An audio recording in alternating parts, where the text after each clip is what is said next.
আমরা আমাদের মেয়েদেরকে খুব সুন্দর করে লালন পালন করি, আলহামদুলিল্লাহ।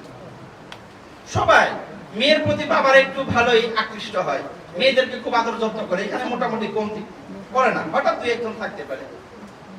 কিন্তু যে দ্বিতীয় ধাপ আর তৃতীয় ধাপ, স্ত্রী আর মা, এইখানে কি আমাদের ব্যালেন্স ঠিক থাকে? আল্লাহ, এই দুইটা ক্ষেত্রে কি আমাদের পা পিছলে যায়, আমাদের আচরণগুলো নষ্ট হয়ে যায়। স্ত্রীর সাথে আচরণ সুন্দর থাকে না, বাইরে খুব ভালো, বন্ধু বান্ধবদের সাথে ভালো আচরণ, খুব মিষ্টি করে কথা বলি। এক বন্ধু যদি 10 বার জিজ্ঞেস করে, কি রে তুই কই গেছিলি? কক্সবাজার গেছিলাম। আবার জিজ্ঞেস করে, কই গেছিলি জানো? কক্সবাজার। 10 বার জিজ্ঞেস করলে 10 বারই উত্তর দেয় হাসি হাসি খুশি। আর বউ যদি একবার ছাড়া 2 বার জিজ্ঞেস করে, তাইলে চেতা। আল্লাহ, আল্লাহু আকবার। খুব ভালো করে খেয়াল করবেন, রাসূল যেখানে নিজে বলেছেন, যে আনা খিয়ারুকুম লি আহলি, আমি আমার স্ত্রীদের কাছে উত্তম। আমাদেরও হতে হবে। রাসূলের কোরআনের মধ্যে তো আমরা পেয়েছি, ওয়ালাকাদ কানা ফি রাসূলিল্লাহি উসওয়াতুন হাসানা। রাসূলের মাঝে আমাদের জন্য কি আছে? উত্তম আদর্শ আছে। রাসূল আদর্শ দেখায় দিলেন যে আমি আমার স্ত্রীদের কাছে ভালো, উত্তম। তো এই আদর্শ আমাদের জন্য রাসূল রেখে গেছেন, তুমিও তোমার স্ত্রীদের কাছে উত্তম হও। আমরা সব জায়গায় ভালো হতে চেষ্টা করি, কিন্তু এইখানে গিয়ে ভালো হওয়ার চেষ্টাই করি না, অস্থির করে তুলি। যাই হোক, দ্বিতীয় ধাপ নিয়ে একটু কথা বলি। আজকে যেহেতু খতমে বুখারী শরীফের শেষ দর্স হবে, আমাদের মাদ্রাসা থেকে 30 জন ছাত্রী এবছর শেষ করলো, দাওরা শেষ করলো, তারা আলেমা হয়ে গেল, কারো বিয়ে হয়ে গেছে, কারো মা বাবা তাদের বিয়ে নিয়ে ভাবতেছে। এ সময় এই বিষয়টা নিয়ে আমি একটু কথা বলবো। আমি ছোট মানুষ, আমি মুরব্বী মানুষ না, যেহেতু মুরব্বীদের পক্ষ থেকে আদেশ হয়েছে কথা বলার জন্য মুরব্বীদের কথাগুলি আমি বলে দিচ্ছি। ছোট একটা কথা, রাসূল আকরাম সাল্লাল্লাহু আলাইহি ওয়াসাল্লাম যে কথাটা বলেছেন, তোমার মেয়ের প্রতি অবহেলা করা যাবে না, তার বিপদে আপদে অভাব অনটনে তার পাশে দাঁড়াতে হবে, ভালোভাবে শিক্ষা দিতে হবে। শিক্ষাও সুন্দর করে দিলাম, যখন যা লাগে প্রয়োজন মাফিক সবই দিলাম। শেষ মুহূর্তে রাসূল বলেছেন, ভালো একটা পাত্র দেখে তার হাতে তুলে দাও। এইখানে আমরা কি করি? এইখানে গিয়ে আমরা নিজেরা স্লিপ খেয়ে যাই। দাওরা পর্যন্ত পড়াইছি, আমার মেয়েটারে খুব ভালো যত্ন করে দাওরা পর্যন্ত পড়াইছি, সে আলেমা হয়েছে, সুন্দর করে নামাজ পড়তে জানে, বাড়িতে গেলে পর্দা করে, বাহিরে পর্দা করে, সর্বত্রই তার আদব আখলাক অনেক সুন্দর হয়ে গেছে। কিন্তু যখন বিয়ে দিব, তখন এটা খুঁজি না যে একটা আলেম ছেলে খুঁজি, একটা দিনদার ছেলে খুঁজি, না, এই সময় খুঁজি একটা টাকাওয়ালা ছেলে খুঁজি। কথা বলছি না? খুব ভালো করে খেয়াল করবেন, খুব ভালো করে খেয়াল করবেন। একটা আয়াত তেলাওয়াত করেছি, হুন্না লিবাসুল লাকুম ওয়া আনতুম লিবাসুল লাহুন্না। যদি সময় সুযোগ হয় একটু লম্বা কথাই বলবো, হুজুর আসছেন, একটু দেরি হবে। এর মধ্যে কথা হলো এই যে আয়াত, হুন্না লিবাসুল লাকুম, স্ত্রীরা হলো স্বামীদের জন্য লিবাস, পোশাক, ওয়া আনতুম লিবাসুল লাহুন্না, আর স্বামীরা হলো স্ত্রীদের জন্য পোশাক। খুব ভালো করে খেয়াল করবেন, এই আয়াতের দুইটা তাফসীর এখন করব, এরপর আবার আরেকটা ইনশাআল্লাহ। প্রথম কথা বলি, আমাদের বাচ্চা কাচ্চারা যখন ছোট থাকে, তখন তাদের কাপড় চোপড় কিন্তু আমরা কিনে দিই। কথা বলছি না? ছোট বাচ্চা, তাদের কাপড় আমরা কিনে দিই, কারণ তার পছন্দ করার মতো কি হয় না, বয়স হয়। কিন্তু যখন প্রাপ্ত বয়স্ক হয়ে যায়, তখন সে কিন্তু একটা কাপড় আনলে ভালো আর মন্দ বুঝে, কোন কাপড়টা পরলে নিজেকে সুন্দর লাগবে সে বুঝে। কথা বলছি না? তো তখন আমরা আমাদের বাচ্চা কাচ্চাদেরকে এতটুকু স্বাধীনতা অবশ্যই দিই। মার্কেটে নিয়ে গেলে মেয়েটারে মার্কেটে নিয়ে যায়। আমাদের এখানে মহিলা মাদ্রাসা, আপনারা গার্জেন আসলে অনেকে বলে, হুজুর মেয়েটারে একটু নিয়ে যায়, কাপড় কিনে দেবো। কেন? নিজে কিনে আনতে পারবে না, আমার একটা পছন্দ আছে না। ভালো কথা, কারণ কাপড় আমি পরবো, আমার পছন্দের প্রয়োজন আছে, কোন কাপড়টা আমার কাছে ভালো লাগে। আল্লাহ বলেছেন, হুন্না লিবাসুল লাকুম ওয়া আনতুম লিবাসুল লাহুন্না, তারা তোমাদের লিবাস, তোমরাও তাদের লিবাস। লিবাস পছন্দ করা, আল্লাহ রাব্বুল আলামিন লিবাস উদাহরণটা দিয়েছেন, লিবাস পোশাক। অতএব পোশাক যখন একজন মানুষ প্রাপ্ত বয়স্ক হয়, সে যখন তার পোশাক নির্বাচন করে, তো একজন মহিলা যখন সে পরিমিত বয়সে আসছে, একটা মেয়ে বালিকা হয়েছে, তাকে বিয়ে দিবেন, এখন বলে কি, আয়েশা মেয়েরে বলে যে মেয়ে তোমার তো বিয়ে ঠিক করে আসছে অমুকের পোলা অমুকের লগে। মেয়েকে বলে ফেলে যে তোমার বিয়ে ঠিক করে ফেলছি। আর মেয়ে এতটুকু বলারও সাহস পায় না বাবা কার লগে কথা বলছেন না, আমাকে তো বিয়ে দিবেন কার সাথে, এতটুকু প্রশ্ন করারও সুযোগ নাই। যদি প্রশ্ন করে ধমক দিয়ে দাও না না। এই ক্ষেত্রে আমরা খুব ভালো করে খেয়াল করি, পর্দা আমাদের এই ধর্মের ফরজ। পর্দা করা কি ফরজ। বেগানা নারী আর পুরুষ সাক্ষাৎ করতে পারবে না, কিন্তু একটা সময় আমাদের ধর্ম জায়েজ করে দিয়েছে, হারামটাকে জায়েজ করে দিয়েছে, দেখতে পারবে। কথা বুঝি না, জায়েজ কেন করে দিয়েছে? এখানে কঠোরতা অবলম্বন করার জন্য। আল্লাহ রাব্বুল আলামিন নিজেই জায়েজ করে দিয়েছেন। একজন সাহাবী সে আসছে রাসূলের কাছে পয়গাম নিয়ে, রাসূল আমি বিয়ে করব, আমার বিয়ে ঠিক হয়েছে। তো রাসূল আকরাম সাল্লাল্লাহু আলাইহি ওয়াসাল্লাম বললেন বিয়ে ঠিক করছো? আমার বাবাই ঠিক করছে। মেয়ে দেখছো? কয় না দেখি না। রাসূল সাল্লাল্লাহু আলাইহি ওয়াসাল্লাম বললেন দেখে নাও। রাসূল বলেছেন কি দেখে নাও। আরেকটা ঘটনা শুনে অবাক হয়ে যাবে। রাসূল আকরাম সাল্লাল্লাহু আলাইহি ওয়াসাল্লামের 4 কন্যা, এর মধ্যে সবচেয়ে ছোট এবং সবচেয়ে প্রিয় কন্যা হলো হযরত ফাতেমা রাদিয়াল্লাহু তাআলা আনহা। হযরত ফাতেমা রাদিয়াল্লাহু তাআলা আনহার জন্য বিয়ের প্রস্তাব নিয়ে আসেন আবু বকর সিদ্দিক রাদিয়াল্লাহু আনহু। কে আসেন? আবু বকর সিদ্দিক। আমরা জানি এই উম্মতের মাঝে রাসূলের পরে যার স্থান সে হলো আবু বকর সিদ্দিক। সেই সিদ্দিক আকবর রাসূলের কাছে প্রস্তাব নিয়ে আসেন, রাসূল আপনার মেয়ে ফাতেমাকে আমি নিতে চাই। তো রাসূল সাল্লাল্লাহু আলাইহি ওয়াসাল্লাম বললেন ইন্নাহা সাগীরা, আমার মেয়ে এখনো ছোট, আমার মেয়ে এখনো ছোট। তার মানে রাসূল অনীহা প্রকাশ করেন দেব না তোমার কাছে, সরাসরি তার বলতে পারে না যে দিব না আপনার কাছে। রাসূল বলেন ইন্নাহা সাগীরা, আমার মেয়েটা ছোট। এরপর হযরত উমর ফারুক রাদিয়াল্লাহু আনহু আসছেন রাসূলের কাছে প্রস্তাব নিয়ে, রাসূল আপনার এই ছোট মেয়ে, আপনার এই প্রিয় মেয়েটাকে আমি নিতে চাই। তো রাসূল সাল্লাল্লাহু আলাইহি ওয়াসাল্লাম বলে ইন্নাহা সাগীরা, আমার মেয়েটা ছোট। খুব ভালো করে খেয়াল করবেন। এর পরবর্তীতে হযরত আলী রাদিয়াল্লাহু তাআলা আনহু তিনার মনে চাচ্ছেন রাসূলের কাছে প্রস্তাব নিয়ে যাবে, কিন্তু আলী রাদিয়াল্লাহু তাআলা আনহু খুব গরীব, নিজের কোনো বাড়ি নাই, ঘর নাই, একটা ঘরে তিনি ভাড়ায় থাকে। মদিনায় একটা ঘরে কি থাকে? ভাড়ায় থাকে। তো এখন উনি রাসূলের দরবারে প্রস্তাব নিয়ে যাবেন, সংকোচ বোধ হচ্ছে, নিজের ভিতরে লজ্জা কাজ করতেছে, আমার কিছুই নাই, রাসূলের মেয়ে আমার চাবো কেমনে কি রাসূল যদি না করে। তা আব্দুর রহমান ইবনে আউফ রাদিয়াল্লাহু তাআলা আনহু আশারায়ে মুবাশশারা রাখেন। দুনিয়াতে থাকা অবস্থায় একই হাদিসের মধ্যে একই বসাতে রাসূল যেই 10 জন সাহাবীর নামে বলেছিলেন অমুক অমুক অমুক জান্নাতি, সেই 10 জনের একজন হলো আব্দুর রহমান ইবনে আউফ রাদিয়াল্লাহু আনহু। সেই আব্দুর রহমান ইবনে আউফ রাদিয়াল্লাহু আনহু হযরত আলী রাদিয়াল্লাহু আনহুর কাছে গিয়ে বলেন আলী, আবু বকর গেছে প্রত্যাখ্যান হয়ে গেছে, উমর গেছে প্রত্যাখ্যান হয়ে গেছে, তুমি একবার যাও। তা আলী রাদিয়াল্লাহু আনহু বলতেছেন আবু বকর গেছে প্রত্যাখ্যান, উমর গেছে প্রত্যাখ্যান, আমি কেমনে যাই, আর আমার তো কিছু নাইও। তা আব্দুর রহমান ইবনে আউফ রাদিয়াল্লাহু আনহু বললেন একবার যাই দেখো না। তা আলী রাদিয়াল্লাহু তাআলা আগে থেকেই তো মনের ভিতরে সংকোচ, কেমনে কি করি, প্রস্তাব দেই। তো যাই হোক, আব্দুর রহমান ইবনে আউফ রাদিয়াল্লাহু আনহু ধাক্কা দিয়ে দরবারে ঢুকাই দিয়েছে, যাও। কারণ সামনে তো পড়ে গেছে রাসূলের। তো রাসূল সাল্লাল্লাহু আলাইহি ওয়াসাল্লাম সামনে সালাম দিয়েছেন। রাসূল জিজ্ঞেস কি ব্যাপার আলী, কিছু বলবা? মনের ভিতরে সংকোচ, মুখ দিয়ে কিছু বলবে সাহস পাইতেছে না। তো রাসূল সাল্লাল্লাহু আলাইহি ওয়াসাল্লাম নিজেই আগ বাড়িয়ে বলেন আলী, তুমি কি ফাতেমার প্রস্তাব নিয়ে আসছো? কথা বুঝছেন না? আলী রাদিয়াল্লাহু তাআলা জি। সংকোচ না মনের ভিতরে? জি। তো রাসূল সাল্লাল্লাহু আলাইহি ওয়াসাল্লাম বললেন ঠিক আছে যাও ইনশাআল্লাহ। কি বলছেন? ইনশাআল্লাহ। আলী রাদিয়াল্লাহু আনহু দরবার থেকে বের হয়ে গেছে। আব্দুর রহমান ইবনে আউফ রাদিয়াল্লাহু আনহু যিনি পাঠিয়েছিলেন তিনি ধরছে, আলী কি হলো?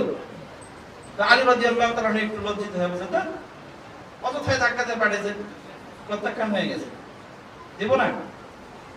আব্দুর রহমান ইবনে আউফ রাদিয়াল্লাহু আনহু বললেন কিভাবে বুঝলেন, কি বলছে রাসূল? কিছুই তো বলে না। আর কিছু একটা তো বলছে, আমার একটু বলো কি বলছে রাসূল? ইনশাআল্লাহ বলছে। কি বলছে? ইনশাআল্লাহ। আব্দুর রহমান ইবনে আউফ রাদিয়াল্লাহু তাআলা আনহু বললেন নবীদের ইনশাআল্লাহ হলো হ্যাঁ। নবীদের ইনশাআল্লাহ কি? আচ্ছা তাহলে রাসূল সরাসরি হ্যাঁ বললো না, ঠিক আছে যাও তোমারে দিয়ে দিমনি, তা তো বলেন না। রাসূল কি বলছেন? শুধু ইনশাআল্লাহ। ইনশাআল্লাহ বলা হয় ভবিষ্যতে একটা কাজ করব এই ওয়াদা, কিন্তু সরাসরি রাসূল বলেন না ঠিক আছে যাও দিয়ে দিন, বলেন না। কেন বলেন না? আল্লাহু আকবার। রাসূল আকরাম সাল্লাল্লাহু আলাইহি ওয়াসাল্লাম এই পর্যন্ত রেখে নিজের মেয়ে ফাতেমার কাছে গেছেন। ফাতেমার কাছে গিয়ে রাসূল বলেছেন যে মেয়ে ফাতেমা, আলীর পক্ষ থেকে প্রস্তাব এসেছে তোমার বিয়ের, বিয়ে কি করিয়ে দেব? রাসূল আকরাম সাল্লাল্লাহু আলাইহি ওয়াসাল্লাম গিয়ে তার মেয়ের কাছে জিজ্ঞেস করছেন যে কি আসছে? আলীর কাছ থেকে প্রস্তাব আসছে, তুমি কি বলো? কথা বুঝি না? এর মাঝখানে আরেকটা কথা শোনাই।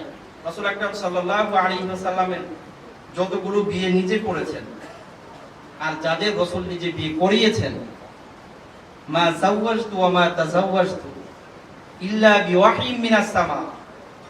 রাসূল বলেন আমি যে কয়টা বিয়ে করেছি আর যাদেরকে বিয়ে করিয়েছি সবগুলো আসমান থেকে ওহী আসছে, নাযালা বিহি জিবরিল, জিবরিল এই আদেশ নিয়ে আসছে তারপরে দিছি। কথা বুঝছেন না? আমি নিজের ইচ্ছাই তো দেই না। তো এই ফাতেমা রাদিয়াল্লাহু তাআলা আনহার বিয়ের যে এই যে প্রস্তাব আসলো আর আলীর কাছে দেবে, এটা কি নিজের সিদ্ধান্ত না উপর থেকে হয়েছে? উপর থেকে সিদ্ধান্ত হয়ে গেছে, কার কাছে দেবে? তো রাসূল সাল্লাল্লাহু আলাইহি ওয়াসাল্লামের ইয়াকিন তো অবশ্যই ফাতেমা মানবেই, নাহলে উপর থেকে ফয়সালা হয়েছে কেমনে? এরপরেও মেয়ের কাছে জিজ্ঞেস করছে, ফাতেমা আলীর পক্ষ থেকে প্রস্তাব আসছে, তুমি কি বলো? কথা বুঝি না? উপর থেকে ফয়সালা হয়ে যাওয়ার পরেও এই নবী আমাদেরকে শিক্ষা দিয়েছেন মেয়ের কাছে একবার জিজ্ঞেস করো। কথা বুঝি নাই? আল্লাহু আকবার। আর আমরা কি যে করি, আল্লাহ, এই আয়াত যে বললাম হুন্না লিবাসুল লাকুম ওয়া আনতুম লিবাসুল লাহুন্না, পোশাক নির্বাচন করার ক্ষেত্রে কতটা স্বাধীনতা দেই, দেখো কোনটা ভালো লাগে। আর যখন বিয়ে দিব, আমার যেটা ভালো লাগে এদের কাছে বিয়ে বসে। আজব একটা বিষয়। খুব ভালো করে খেয়াল করি, যখন বিয়ে হবে তখন বিয়ের সময় আমরা যে বলি কবুল বলতে হয়, কবুল কি মেয়ে বলে না মেয়ের বাবা বলে? মেয়ে বলে। মেয়ে বলে না মেয়ের মায়ে বলে? কবুল বলে বিয়ে বসে মেয়ে, সে একজন ছেলেকে গ্রহণ করবে সে নিজে, আর বাবাই করে কি এদের কাছে যাওয়া লাগবে। তো কবুল তুমি বলো, পরবর্তী সংসার কে করবে? মেয়ে করবে না মেয়ের বাবা করবে? মেয়ে যেহেতু সংসার করবে, এতটুকু তাকে বুঝার সুযোগ দাও না, তুমি কে সংসার করো? আজব বিষয়। আমি আবার বলি, আমাদের ধর্মে পর্দা করা হলো ফরজ। এই ধর্মের মধ্যেও যেহেতু সুযোগ দিয়েছে, যখন বিয়ের জন্য দেখবে, দেখার সুযোগ এই ধর্ম দিয়েছে। এটা এই জন্য দেয়নি যে এটা নিয়ে তুমি অবহেলা করবা, কঠোরতা অবলম্বন করবা, দেখার দরকার নাই। আল্লাহ সুযোগ দিয়েছেন, এটা আল্লাহ রাব্বুল আলামিনের পক্ষ থেকে আমাদের জন্য উপহার, এটাকে গ্রহণ করতে হবে। খুব ভালো করে খেয়াল করি। এরপরের কথায় আসে, এই জন্য আমরা যারা নিয়ত করেছি আমাদের মেয়েদেরকে আমরা বিবাহ দেব, একটু ভেবে চিন্তে দেই কার কাছে দেব। মেয়েকে আলেমা বানাইছি, সে তো নির্বুধ না। মেয়েটাকে আলেমা বানাইছি, সে বুখারী শরীফ পড়েছে, মুসলিম শরীফ পড়েছে, হাদিসের কিতাবগুলো অধ্যয়ন করেছে, রাসূলের সিরাত পড়েছে, রাসূলের সুরত সম্পর্কে জেনেছে, রাসূল আকরাম সাল্লাল্লাহু আলাইহি ওয়াসাল্লামের স্বভাব চরিত্র নিয়ে সে পড়ালেখা করেছে। সে তো নির্বোধ না, সে তো এতটুকু নির্বাচন করতে পারবে যাতে কোন স্বামী আমার জন্য ভালো হবে, আলেম হলে ভালো হয় না কেমন হলে ভালো হয়, এতটুকু বুদ্ধি তাকে আল্লাহ দিয়েছেন। আমরা বাধ্য করি এক জায়গায়। রাসূলের এই মেসেজ থেকে আমরা শিক্ষা নেই। রাসূল সাল্লাল্লাহু আলাইহি ওয়াসাল্লাম, আবার বলি, ওহী আসছে, এরপরেও রাসূল জিজ্ঞেস করেছেন। আল্লাহর প্রতি এরকম বিশ্বাস নাই তার জন্য তো না, ওহীর প্রতি আস্থা নাই সেই জন্য তো না, উম্মতকে শিক্ষা দেওয়ার জন্য। আল্লাহু আকবার। এইজন্য মেয়ে বিয়ে দেওয়ার সময় আমরা খুব খেয়াল করব, এই বিষয়গুলো বিবেচনা করব, কখনোই কঠোরতা অবলম্বন করব না ইনশাআল্লাহ। এরপরে এই কথায় আসি, এখন যখন বিয়ে হয়ে যায়, বিয়ে হয়ে গেল,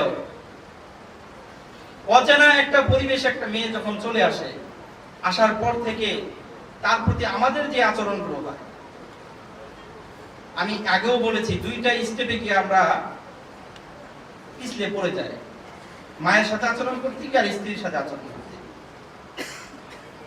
আল্লাহু আকবার। এই আয়াতের আর দুই একটা তাফসীর আমি আপনাদের সামনে উপস্থাপন করব। এই আয়াতের ব্যাখ্যা করব। হুন্না লিবাসুল লাকুম ওয়া আনতুম লিবাসুল লাহুম। আল্লাহ রাব্বুল আলামিন বলেছেন স্ত্রীরা তোমাদের পোশাক আর তোমরা স্ত্রীদের পোশাক। আমরা খুব ভালো করে খেয়াল করি, বড় বড় কোনো আয়োজনে যখন যাই, বড় কোনো রেস্টুরেন্ট বা হোটেলে যখন খাবার খাইতে যাই, তখন হাতে এই পর্যন্ত গুছিয়ে দেয়, কারণ শরীরে যত খাবারই লাগুক কাপড়ে যেন না লাগে। কথা বলছি না? যেভাবে যাই হোক, আবার এখন তো অনেক বড় বড় আয়োজনে বা যারা ধনী মানুষ তারা এই কাপড়ের উপর দিয়ে আরেকটা কিছু দিয়ে নেয়, রুমাল দিয়ে নেয়, কেন? যাতে কাপড়ে ময়লাটা না লাগে। সবাই চায় আমার কাপড়টা সুন্দর আর স্বচ্ছ থাক, কাপড়ের মাঝে যেন কোনো ময়লার দাগ না থাকে। আল্লাহ রাব্বুল আলামিন মেসেজ দিয়েছেন, তোমাদের স্ত্রী হলো তোমাদের লিবাস, পোশাক। তুমি যেমন চাও না তোমার পোশাকে কোনো দাগ লাগুক, ঠিক এইভাবে স্ত্রীর যত্ন দিবা, তার গায়ে যেন কোনো দাগ না লাগে। ওয়ান্তুম লিবাসুল লাহুন্না, স্ত্রীরা শুনে রাখো, তোমাদের স্বামীরা হলো তোমাদের পোশাক। তোমাদের পোশাক যেরকম তোমরা যত্ন নাও, পোশাকের মধ্যে কোনো ধরনের ময়লা আবর্জনা লাগতে দাও না, একটা পোশাকের মধ্যে ভাঁজ পড়তেও দাও না। যেইভাবে কাপড়ের যত্ন নাও, স্বামীদেরও ঠিক ওইভাবে যত্ন নিবা। হুন্না লিবাসুল লাকুম ওয়া আনতুম লিবাসুল লাহুম। আল্লাহ রাব্বুল আলামিন পবিত্র কোরআনে বলেছেন, হুন্না লিবাসুল লাকুম ওয়া আনতুম লিবাসুল লাহুম। খুব ভালো করে খেয়াল করি, আমাদের গায়ে যে পোশাক থাকে, কাপড় থাকে, এই কাপড় আর আমাদের শরীর, এর মাঝখানে যদি কোনো কিছু ঢুকে পড়ে কেমন লাগে? যদি ভিতরে ছোট্ট একটা পোকা ঢুকে, খারাপ লাগে না? অস্থির লাগে। আল্লাহ বলে দিয়েছেন, হুন্না লিবাসুল লাকুম ওয়া আনতুম লিবাসুল লাহুন্না। তারা তোমাদের পোশাক আর তোমরা তাদের পোশাক, মাঝখানে কাউরে আসতে দিবা না। কথা বলছি না? আল্লাহু আকবার। কথা বললে হয়তো বড় হয়ে যায় কিনা জানি না, কিন্তু আমি বলি, আমাদের বর্তমান সময়ে যেই সমস্ত মেয়েদের সংসার ভেঙে যায়, নষ্ট হয়, ডিভোর্স হয়, তালাক হয়, এর মধ্যে সবচেয়ে বেশি পরিমাণে হাত থাকে মেয়ের মায়ের। কথা বলছি না? মেয়ের মায়ের। আল্লাহ রাব্বুল আলামিন বুঝিয়ে দিয়েছেন, হুন্না লিবাসুল লাকুম ওয়া আনতুম লিবাসুল লাহুন্না। একজন আরেকজনের পোশাক। এই পোশাকের ভিতরে, জামার ভিতরে যেমন কোনো কিছু ঢুকলে সমস্যা তৈরি হয়ে যায়, সাবধান, স্বামী স্ত্রীর সম্পর্কের ভিতরে কোনো কিছুকে ঢুকতে দিবা না। খুব ভালো করে খেয়াল। আল্লাহু আকবার। আরেকটা তাফসীর আছে আয়াত, সেটাও বলে দিই। আল্লাহ রাব্বুল আলামিন বলেছেন, হুন্না লিবাসুল লাকুম ওয়া আনতুম লিবাসুন লাহুন্না। তারা তোমাদের পোশাক আর তোমরাও তাদের পোশাক। আচ্ছা, পোশাক ছাড়া মানুষকে কি বলে? যে মানুষের পোশাক নাই। কথা বলছি নাই? বিবস্ত্র বলে না? আল্লাহু আকবার। এই আয়াতের আরেকটা ব্যাখ্যা হলো, যখন কোন ছেলে মেয়ে প্রাপ্ত বয়স্ক হয়ে যায়, যখন তাদের বিবাহের বয়স হয়ে যায়, যদি সে বিবাহ না করে, তার যেমন যেন লিবাস নাই। কথা বলছি নাই? তার কেমন যেন গায়ে কি নাই? পোশাক। আর পোশাক ছাড়া মানুষ কি? বিবস্ত্র। খুব ভালো করে খেয়াল করবো, হুন্না লিবাসুল লাকুম ওয়া আনতুম লিবাসুল লাহুম। আল্লাহু আকবার। এই যে সম্পর্কটা, স্বামী এবং স্ত্রীর সম্পর্ক, অনেক সুন্দর একটা মেসেজ আছে। আল্লাহ রাব্বুল আলামিন যে পৃথিবীটাকে সৃষ্টি করেছেন, এই পৃথিবীতে সূচনা হয়েছে। এই পৃথিবীর সূচনা আমি আপনাদের কাছে প্রশ্ন করি, কি দিয়ে করেছেন? ছেলে আর মায়ের সম্পর্ক দিয়ে আল্লাহ শুরু করছেন। পৃথিবীকে আল্লাহ রাব্বুল আলামিন প্রথম যে দুইজন মানুষকে পাঠিয়েছিলেন, মা সন্তান, মা সন্তান, ভাই বোন, কি? স্বামী স্ত্রী। আল্লাহু আকবার। আর এই পৃথিবী যখন শেষ হয়ে যাবে, কিয়ামত যখন সংগঠিত হয়ে যাবে, এর পরবর্তীতে যখন জান্নাতের বিধান আসবে, আমি কোন হাদিসের মধ্যে পাই নাই যে আল্লাহ রাব্বুল আলামিন জান্নাতে বাবা আর সন্তানকে এক জান্নাতে দেবেন, পাই নাই। মা আর সন্তানকে এক জান্নাতে রাখবেন, পাই নাই। কিন্তু হ্যাঁ, হাদিসের মধ্যে আছে, স্বামী আর স্ত্রী উভয়ে যদি জান্নাতি হয়, উভয়ে যদি কি হয়? জান্নাতি হয়, তাহলে আল্লাহ রাব্বুল আলামিন এই স্বামী এবং স্ত্রীকে এক জান্নাত দেবেন। এখানে একটা মেসেজ দেখবেন, খুব ভালো করে খেয়াল করবেন। এই পৃথিবীর সূচনা আল্লাহ করেছেন স্বামী স্ত্রীর সম্পর্ক দিয়ে, আর এই সম্পর্ককে আল্লাহ রাব্বুল আলামিন টেনে নিয়ে যাবেন জান্নাত পর্যন্ত। আর এই সম্পর্ক আমাদের কাছে মূল্যহীন। যেই সম্পর্ক দিয়ে আল্লাহ পৃথিবীর সূচনা করেছেন, দেখিয়ে দিয়েছেন যে এই পৃথিবীতে যত ধরনের সম্পর্ক আছে, প্রত্যেকটা সম্পর্কের শুরু হলো স্বামী স্ত্রীর সম্পর্ক। এই সম্পর্ক যদি না হইতো ভাই খুঁজা পাইতা না, এই সম্পর্ক যদি না হইতো দাদা খুঁজা পাইতা না, এই সম্পর্ক যদি না হইতো খালা খুঁজা পাইতা না, এই সম্পর্ক যদি না হইতো মামা খুঁজা পাইতা না, এই সম্পর্ক যদি না হইতো চাচাও খুঁজা পাইতা না। কমে দিও কথা বলছি না? এই সম্পর্ক দিয়ে আল্লাহ শুরু করিয়েছেন দুনিয়াটা এই মেসেজ দেওয়ার জন্য যে সম্পর্ক যত আছে দুনিয়ার বুকে, যত আত্মীয়তার সম্পর্ক আছে, যত বন্ধন আছে, যা কিছু আছে সবকিছুর মূল হলো এই স্বামী স্ত্রীর সম্পর্ক। আর এই সম্পর্ক, এই একটা মাত্র সম্পর্ক কোন পর্যন্ত যাবে? জান্নাত পর্যন্ত যাবে। এই সম্পর্ক দিয়ে শুরু, এটাতেই গিয়ে শেষ। আর এখানে আমাদের অবহেলার শুরু আর শেষ। আল্লাহ, এই মেসেজটা আমরা গ্রহণ করি যে এটা দামি একটা সম্পর্ক। মা বাবার হক আছে সেটা আদায় করো, ভাই বোনদের হক আছে সেটা আদায় করো। সব কিছু আদায় করার সময় কোন জায়গায় গিয়ে অবহেলা হয়? স্ত্রীর সম্পর্কের ক্ষেত্রে। মা বাবার যে হক আছে সেটা আদায় করা যেমন ইসলামের পক্ষ থেকে আমার দায়িত্ব, সন্তানের প্রতি আমার যে হক আছে সেগুলো পালন করা যেমন আমার ইসলামের পক্ষ থেকে দায়িত্ব, স্ত্রীর প্রতি আমার যে হকগুলো আছে সেগুলো পালন করা ইসলামের পক্ষ থেকে আমার দায়িত্ব। এখানে হয়তো অনেকেই ভাবতেছেন যে হুজুরে বসছে, আলোচনার তো কত প্রসঙ্গই আছে, সেগুলো তো আলোচনা করে না। হুজুর কি সম্পর্কে